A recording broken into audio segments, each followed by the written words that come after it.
Vous avez certainement déjà entendu parler de pluie artificielle ou pluie provoquée. Eh bien, cette technique qui consiste à créer les conditions pour provoquer les précipitations est bel et bien réelle et est même en train d'être expérimentée par notre pays depuis la fin du mois de juillet. Le lancement officiel de cette grande première dans l'histoire du Niger s'est déroulé le 14 août dernier sous la houlette du président de la République Mohamed Bazoum à Zender.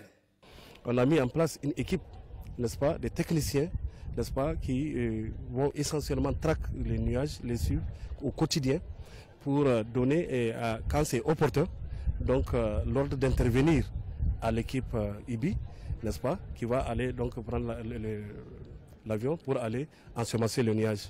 Cette initiative du chef de l'État a donné déjà des résultats probants, comme l'illustrent les précipitations enregistrées ces derniers temps. Beaucoup d'opérations ont eu lieu sur l'ouest du pays où on a connu, si vous vous rappelez, des arrêts assez importants de pluie. À Niamey, par exemple, au mois de juillet jusqu'à début août, on avait plus de 2 semaines, n'est-ce pas, d'arrêt de pluie. Et les gens se demandaient, n'est-ce pas, si on ne va pas assister à la même situation que l'année passée. À cet instant, d'ailleurs, on était intervenu en début août. Ça, c'est un exemple, par exemple. N'est-ce pas? Ici, vous allez voir un nuage qui se trouve là, à la frontière du Mali, mais que on est parti bombarder là-bas, sur la base ici. Et ça s'est développé plutôt par là et c'est venu vers Niamey, comme vous pouvez le voir. Et il a donné la pluie. Après l'arrêt que vous avez vu, la première pluie qui est arrivée, le nuage a été ensemencé. D'accord? Et donc il a donné la pluie à Dosso, certaines localités de Tlaveri, mais également la communauté urbaine de Niamey. La technique ne comporte pas de risque car le processus est bien maîtrisé.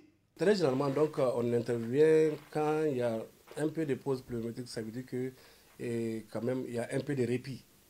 Si on sait que la zone est déjà inondée, on ne va pas dire d'aller faire ce travail-là parce que c'est nous qui lui disons de le faire.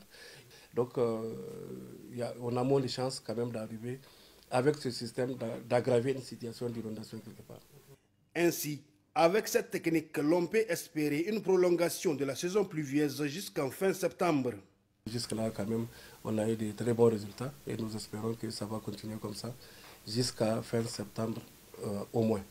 Cette initiative louable du président de la République Mohamed Bazoum permettra ainsi de lutter contre la mauvaise répartition des précipitations dans l'espace et dans le temps, cause principale des mauvaises récoltes et des crises alimentaires que connaît de manière récurrente notre pays.